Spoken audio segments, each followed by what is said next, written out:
Hey, welcome to Lifting Spirits Through Music right here on at Piano Trends Music and Band Company here in Crystal Lake, Illinois. And this is a very special edition of Lifting Spirits. We always want you to smile. We want to encourage you to be kind and above all, keep on keeping on. And speaking of keeping on, we have a good buddy here, Mr. Derek Brosell, with us today. How you doing? Hey, everybody. Yay. Derek is going to be at the Rouse Center for the Arts here at Crystal Lake tomorrow night with a big show. And I mean a big show. We've got a 10-piece band, 12-piece band? 10-piece band, including myself. Yeah. I'd love it if it were even a bigger band, but the more people, the more mouths to feed, right? That's exactly right. Indeed. We make a pretty big sound with the 10 of us, though. You do. Tell us a little bit about the show, what you're going to be doing. And Well, tomorrow night is the first show of my artist residency at the ROW for 23-24. Tomorrow night, we're going to be playing music from my recent album, Hello Mojo, on Cat Food Records. In fact, we're going to cover every song from the record, and we're going to be doing a handful of things from my previous record, which was called Why I Choose to Sing the Blues. I like that little internal rhyme. do Yeah. too. And that stayed on the charts, the blues charts, for a long time, as I recall. Hello Mojo, yeah. Yeah. Oh yeah. The Roots Music Report. It debuted at number 2 on the subgenre of soul/blues, and got to number 1 the next week, and stayed at number 1, I believe, for 7 or 8 weeks, and charted for more than half the year. So it was getting. That means it was getting some international airplay. Um, and yeah, Yeah, like, it's good stuff. and Yeah. what was pretty interesting was that uh, the places that were playing music from the record were playing literally every song. There's 10 songs on the record, and every single song got airplay. So it wasn't like they just singled out one or two for airplay, which, I don't know. To me, it's kind of cool. It's not only cool, but it's very unusual. That doesn't happen that often. No, I don't think so, But does it? no, but when you got the music and you got the blues going, you're gonna want to be at the Rouse Center tomorrow night. Oh yeah. Yeah. Well, and the cool thing about what they're doing for these artist residency shows is the ROW. For those of you that have been to the ROW, you already know what a beautiful theater it is. I believe it seats 700 plus It does. in the auditorium, right? Um, but for these shows, what we're going to do, or what they're doing, is they're going to transform the stage itself into an intimate nightclub, like cabaret style nightclub, with tables and chairs and a bar and I believe even a little dance floor. So if people There will be. feel like getting up and shaking their money makers, they can do it. And then, of course, uh, I was on the stage when they were proposing this idea to me, and kind of took a look at it, because I've been on that stage many times previously, doing some of the tribute shows that I'm a part of for Soundtracks of a Generation. Exactly. Tell us some of the tribute shows that you've done at the Row. I've been at the ROW doing a show called Irish Heartbeat, which is the music of Van Morrison. I think we've been there 2 or 3 times now doing that. Exactly. Conveniently, right around St. Patrick's Day. Um, We and were there. That show was so awesome, and oh, Thank you. I love yeah, doing that show because I've been a huge Van Morrison fan for years and years, and to do that stuff with the kind of band that Soundtracks of a Generations puts together, Oh, you bet. it's amazing. Moondance was electrifying. Oh, thank you, Yeah. thank you. Horns, background singers, great rhythm section, the whole deal. And then I also have done Joe Cocker's show there, and Joe. In fact, we're going to be at the ROW again at the end of this month on the 27th. I believe that's a Friday night. And we're going to be doing 2 sets. The first set is all music from Mad Dogs and Englishmen, probably Joe's most well known album, with hits like Feeling All Right and Delta Lady and, all this stuff. And then the second set's going to be Mojo. Little Mojo. Yeah. Some of his other well-known hits, but kind of, post the Mad Dogs Sure. era. Sure. Now that's going to be exciting too. But this artist in residency, the way that has started at the Rouse Center, each year the Rouse Center will have an artist that will perform 3 or 4 shows, and they will all be different shows throughout the year. And this year, of course, it is Derek. And you've got another show coming up, I believe, in March or The April. Ford, The f- I don't know the exact dates, but yeah, I can tell you the months. yeah. So the first one is tomorrow, Hmm. and that's going to be, like I said, that's myself and the All Star Mojo Band. Yeah. Like I said, doing mostly music from Hello Mojo, and more. The next show is going to be a month later in November. I believe the date on that is the 16th. That's going to be a really interesting one. I'm going to have a much smaller band, just my rhythm section, and I'm going to have my longtime songwriting partner, the guy who rides as he likes to say, the lyricycle, Like it. Grammy winning lyricist Terry Abramson, and he will be there with me, and we're going to talk about the creative process, which, as much as I love to perform, the creative process to me is even more fascinating. It's pulling ideas out of the air, and creating music. And we're gonna talk about how some of our songs were created. We're also going to. I'm giving something away here. A little sneak, a little sneak preview. We're going to create a song based on some audience participation suggestions, and we're going to show them exactly how we can make a song with stuff that people give us to use. That's a great idea. Thank you. I Yeah. hope that people find it as interesting as I think they will. No, I guarantee they will. Tell us one of the songs that you two wrote together. How did just pick one song out that you wrote together? I'm putting you on the spot here. Okay. And tell us how you came about and what the process was from start to complete. Do you start with lyrics? Do you start with the music? Oh yeah, it's almost always lyric. Um, and Terry, he's very prolific and he's very, very clever. So a lot of people think of blues. Well, blues, first of all, a lot of people think of blues as this or that. Some people think it's just like Chicago blues, 12 bars, 3 chords, you're done. But blues is way, way bigger than that. And the stuff that Terry writes almost makes me kind of have to really think outside the box for that reason, because he doesn't write just very simplistic blues type lyrics. Um, well, for example, we one of the songs on Why I Choose to Sing the Blues, which came out in let's see, when was it? In 2016, I believe.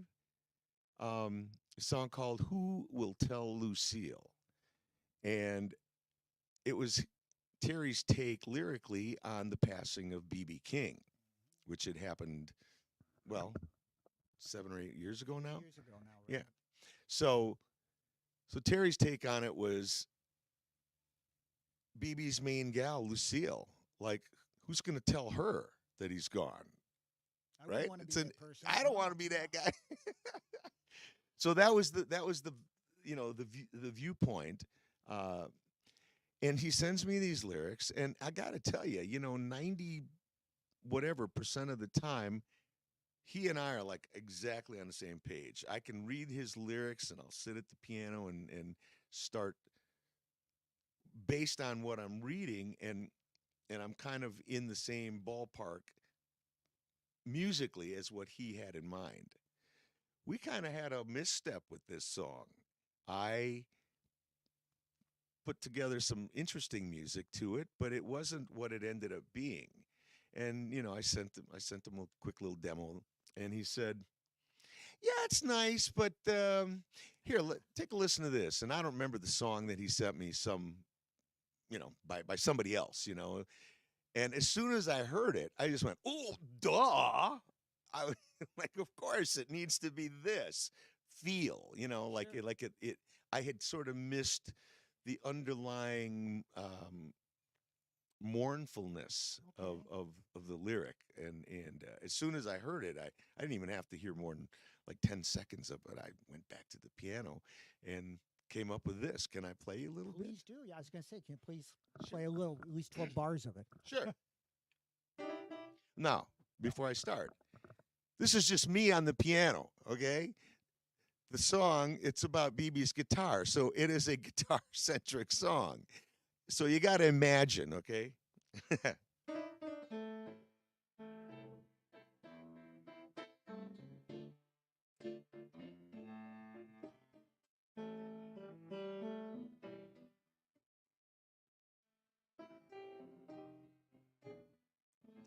It pierced me like an arrow, so deep into my soul. And I bid my last farewell to the king that heaven stole. Phoebe was my brother. Oh, I wept like every fan for the honey in his voice and the magic in his hands. But back home in a case against the wall waits the one who's gonna miss him most of all. Now who will tell Lucy? Who's gonna give his girl the news? Who will tell Lucy? Every day, every day, every day we have, every day we have the blues.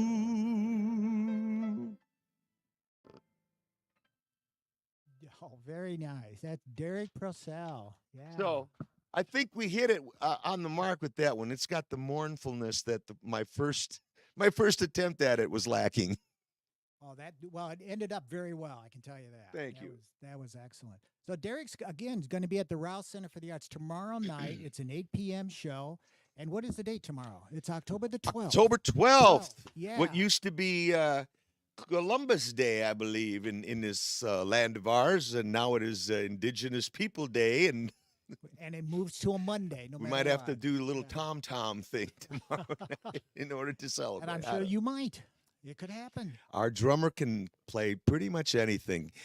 We the All Star Mojo Band is. Let me tell you a little about the band. So, the rhythm section. My drummer Rob Davis and my bassist Todd Lazar both play with a number of these soundtracks of a generation shows that I do, like the Joe Cocker Show and the Van Morrison Show. So that's kind of how we, sort of met musically. They also play with a number of other bands, including Darren J. Fallis, the guitar player, who's a blues artist in his own right. And so I pulled him into my band. We have a percussionist for tomorrow night, a guy named Mike Orfanos, also known as Bongo Mike. And he plays with these guys in a few other bands. I mean, it's kind of incestuous, actually. All these people all play with one another. It's a community. It is definitely a community, like especially on the North Shore of Chicago. And we have keyboard player R.J. Katke, brother of Brother John Katke, who's a pretty well-known guy in the Chicago blues scene. And R.J. plays with a number of other bands as well. It gets me off the keyboard. As much as I love to play piano, and I'll play on a few songs during the show, but I love being out front. And that's what I love about the Van Morrison and the Joe Cocker shows. I don't have to touch at all. I'm out front singing, blowing harp. Yeah. So with my band, having that additional keyboardist frees me from having to sit all night. I get to get out front and have some fun, man. Um, we have a horn section. Remember before when I said if I had the budget, I would have a bigger band? Well, that's where it would go because two is nice, it's adequate, but three or four is much better. That big brass sound. Then you get the sound of the horns that's on the record. Um, so my horn section is Mitch the Lip on trumpet. And Mitch and I, we go way back. He was in my previous band, the Redeemers. Also plays in a lot of these soundtracks of a generation show. Great sax player named Tom Trinka. Um, most famously known for being in the band that did the Curly Shuffle years ago. Yeah. The whatever they were, what were they called? Something hat band. Some anyway. Um, oh, and my background singers, a gal named Carla Beard Leroy, who I sing with in my private event band, and Meredith Colby, who also happens to be my wife. There you go. So that's convenient. Very convenient. Yeah, and then she Yes, can drive you to and from. Yeah. exactly. Yeah, we can carpool. Well, that's excellent. Tell us a little bit about your early beginnings. What got you interested in music? A lot of people want to know, can I do this? Can I what do you have to do? When did you first know you were going to be a musician? Oh man. Well, if my mother is to be believed, I was whistling actual like melodies, tunes in my crib. Well, So, who doesn't believe mom? Yeah. well, I'm not going to tell her. No. I mean, she swears by it. God bless her. And no, I mean, I took piano lessons as a young kid, elementary school. We didn't even own a piano. I went to Catholic school, and so I had to trot, whatever it was, the 3 or 4 blocks to the convent, Right? and which was scary as hell because I'm in the room, with the little like French doors closed, and I'm in there practicing, and I know all the sisters out there listening, especially my piano teacher. So I had to really behave. Um, yeah, eventually we ended up getting a piano, so I didn't have to go through all that terror. Um, but yeah, I just knew. I think I'm of the age of a certain age. I came up, when the Beatles hit. Um, that was it. I mean, I was a fan of Elvis. My mom actually told me that I saw Elvis in person because I was living down in Louisiana at the time. Um, we went to the Louisiana Hayride, and Okay. she said, "Oh yeah, you saw, you were up sitting up on my shoulders watching Elvis." Of course, I have no memory of that. I wish I did. I was like watching the Elvis movie. You've seen the recent Elvis movie, and they're showing the Louisiana Hayride, and I was like, okay, supposedly I was You were there somewhere in that crowd. Yeah. but yeah, I mean, I just knew I wanted to make music and sing. I was in the choir, um, and I think my first band, actual band, rock and roll band, was in sophomore year of high school. So in the '60s, In the 60s. yeah, Yeah. very fertile time musically, you Oh, you know, betcha. and and then I got to make a record, a 45 RPM single when I was like all of 16 or 17. We went down to Nashville, Tennessee, and cut a record. Got to play at a music festival in Nashville with the Box Tops, and which was kind of fun. They had the huge hit at the time, The Letter. And here I am all these years later singing The Letter, but the Joe Cocker version. Exactly. Yeah. That's awesome. Now, how much time did you spend in Nashville? Because obviously that's We were Music down there City. for, I believe, like a month. Okay. We recorded at actually a very famous studio, place called Bradley's Barn, where Bob Dylan recorded Nashville Skyline. And yeah, all kinds. You just kind of feel it in the air.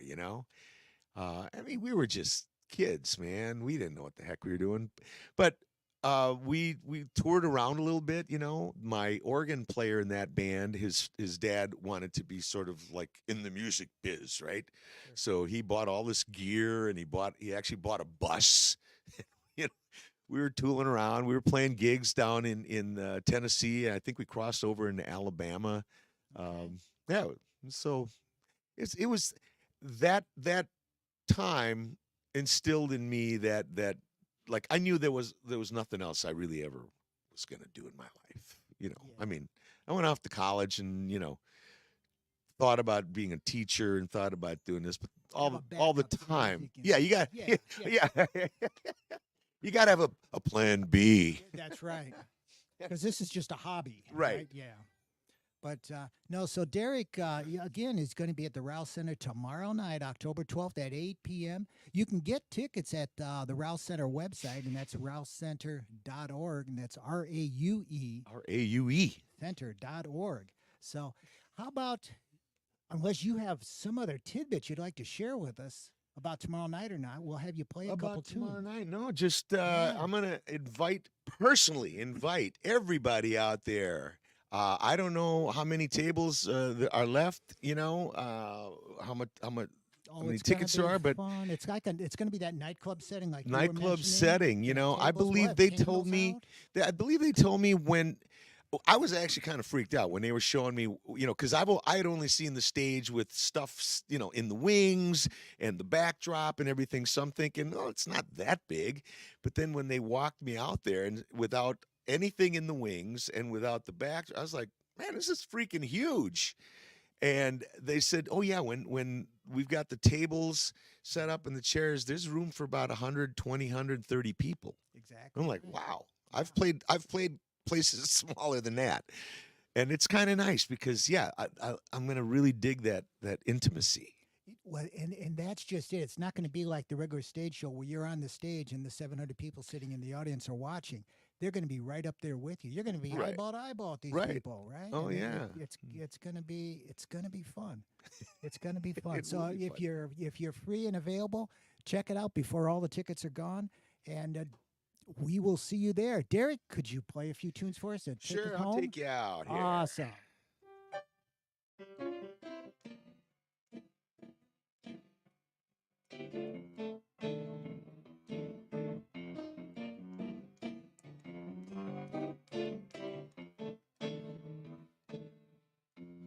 It happens just like this.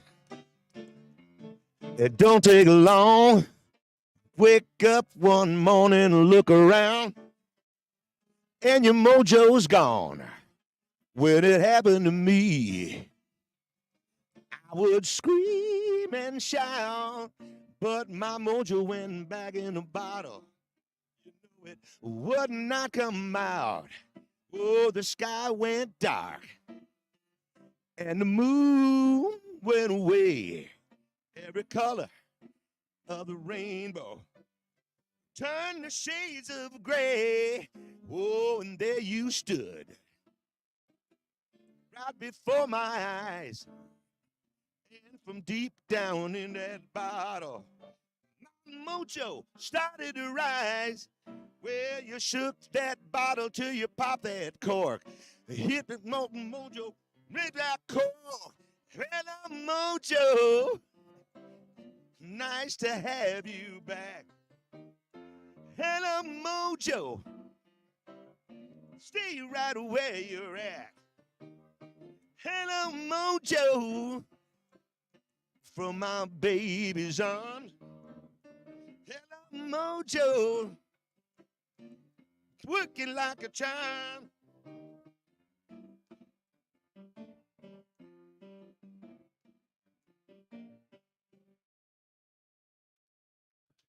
Oh, I forgot a word or two. Sorry, Terry.